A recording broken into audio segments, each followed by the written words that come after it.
Hello everyone,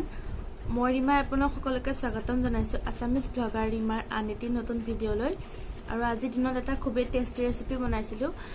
খাই বহুত ভাল লাগিল মোৰ সেয়েহে ভাবিছো আপোনালোকৰ লগত ৰেচিপিটো শেয়াৰ কৰো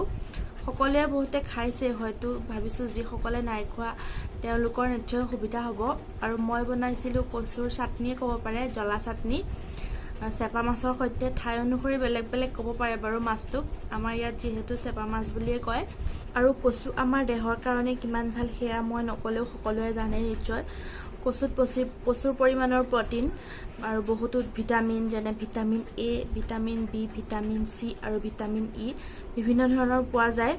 তাৰ উপৰিও বিভিন্ন ধৰণৰ খনিজ যেনে কেলচিয়াম আইৰন মেগনেছিয়াম জিংক এইবোৰ পোৱা যায় আৰু আমাৰ দেহৰ কাৰণে কচু খোৱা বহুতেই ভাল আৰু যিবিলাক প্ৰেগনেন্সি মহিলা সকলেও খাব লাগে কচু আৰু যাৰ তেজ নাথাকে তেজ কম হয় ডক্টৰৰ ওচৰত গলেও কচু খাব দিয়ে তেওঁলোকক তেন্তে হলে আহক ভিডিঅটো আৰম্ভ কৰো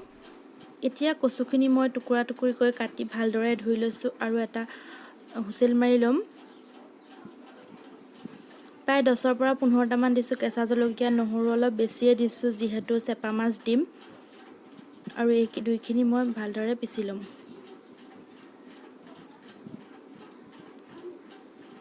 আৰু এয়া কচুখিনি কুকাৰত দি দিছো আৰু এইখিনি মই 3টা সিটি দিম কচুখিনিত মই সোৱাদ অনুসৰি নিমখ দি দিছো যেহেতু পিছত নিমখ নিদু সেয়েহে প্ৰথমে দি লৈছো সিজাওতে যাতে কচুৰ ঠাৰিবোৰৰ মাজলৈকে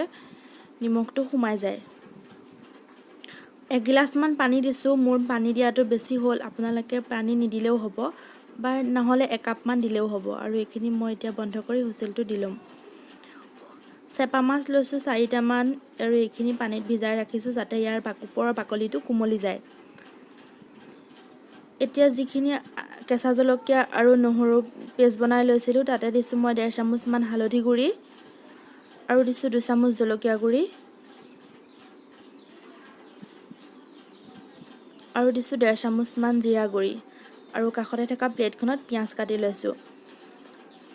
আৰু এয়া 3টা সিটিৰ পিছত কচুখিনি সিজি গল পানীও আছে বহুত যেহেতু মই পানী বেছি দিলো কৈছোই আগত আপোনালোকে পানী কম দিলেও হ'ব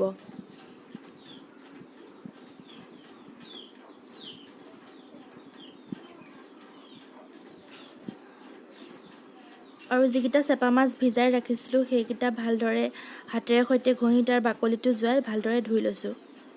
মছলাখিনিত যেহেতু মই জালুক দিব পাহৰিছিলো জ্বলা বনাম যেহেতু জালুকটো লাগিবই সেয়েহে 2 চামুচ জালুক দিছো এখন কেৰাহী গৰম কৰি তাত মই প্ৰয়োজন অনুসৰি তেল দিছো তেল গৰম হোৱাত যিখিনি পিয়াজ মই কাটি ৰাখিছিলো সেইখিনি দিছো আৰু এতিয়া মই পিয়াজখিনি ভালদৰে ভাজি লম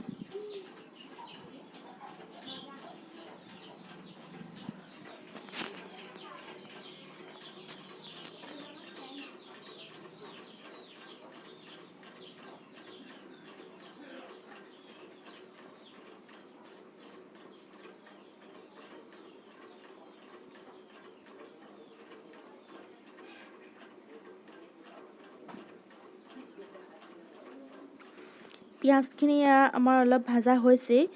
যেহেতু শুকান মাছকিটা ভাজি ল'ব লাগিব চেপা মাছকিটা সেয়েহে পিয়াজখিনি অকনমান কম ভাজা থাকোতেই মাছকিটাও দি দিছো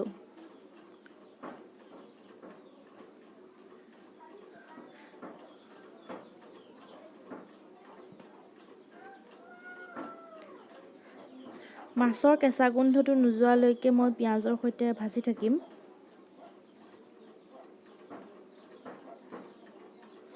আৰু এতিয়া যিখিনি মছলাৰ মই এটা পেষ্ট বনাই ৰাখিছিলো এই গোটেই মছলাখিনি পিয়াজতে দি দিলো এতিয়া মছলা আৰু পিয়াজখিনি প্ৰায় মই 2 পৰা 3 মিনিট ভাজি লম মছলাৰ আদা নহৰু কেঁচা গোন্ধটো নোযোৱালৈকে এইখিনি ভাজি লম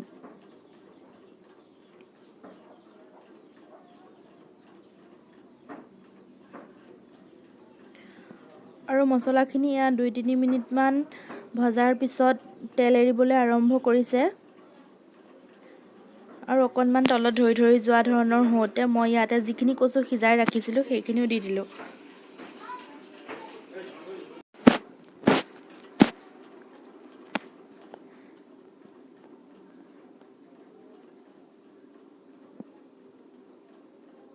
যিখিনি কচু সিজাওঁতে পানী আছিলে পানীখিনিও মই ইয়াতে দি দিছোঁ। যদি পানীখিনি পেলাই দিওঁ আমাৰ মেইন ভিটামিনটো গুচিয়ে যাব, সেয়েহে মই পানীখিনি ইয়াতে দি দিছোঁ আৰু এইখিনি মই 10ৰ পৰা 15 মিনিটমান উতলিবলৈ দিম।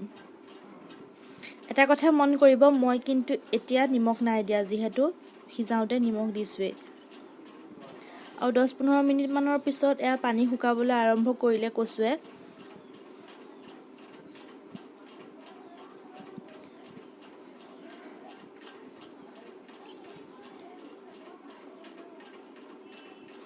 আৰু এয়া দেখিছেনে, প্ৰথমতে যিমানখিনি আছিলে এতিয়া বহুত কম হৈ গ'ল, মানে সিজাই একদম কম হৈ গ'ল, শুকাই। আৰু এটা কথা, মই কিন্তু মাজতে 2 চামুচ আৰু জালুক দিছিলোঁ, যিখিনি দেখাবলৈ নহ'ল, জ্বলা কম হৈছিল যিহেতুকে, সেয়েহে দিলোঁ। আৰু আমাৰ এয়া কচু ৰেডি। এয়া চাওক, খুব সুন্দৰ হৈছে খাবলৈ। যিসকলে খাই পোৱা নাই এবাৰ খাই চাব, আৰু যিসকলে খাই পাইছে মোক কমেণ্ট বক্সত জনাব। মোৰ কিন্তু এনেধৰণৰ কচু খাই খুব ভাল লাগে, আৰু শুকান মাছো মোৰ ফেভৰেটেই হয়। ভিডিঅ'টো শেষলৈকে চোৱাৰ বাবে বহুত ধন্যবাদ। আৰু যিসকলে এতিয়ালৈকে মোৰ চেনেলটো ছাবস্ক্ৰাইব কৰা নাই, প্লিজ ছাবস্ক্ৰাইব কৰি দিব। কাষতে থকা বেল আইকনটো বজাই চেনেলটো অল কৰি দিব, তেতিয়া মোৰ আহিবলগীয়া সকলো ভিডিঅ'ৰ নটিফিকেশ্যন আপোনালোকে পাব। আৰু মোৰ ভিডিঅ'বোৰ লাইক কৰিব, কমেণ্ট কৰিব, লগতে শ্বেয়াৰ কৰিব। আৰু যদি আপোনালোকে ইয়াৰ উপৰিও কিছুমান কচুৰ বিষয়ে বেলেগ ধৰণৰ জানে, তেন্তে হ'লে মোক কমেণ্টত জনাব। তেন্তে হ'লে আহিছোঁ পুনৰ নতুন এটা ভিডিঅ' লৈ আহিম। Bye bye.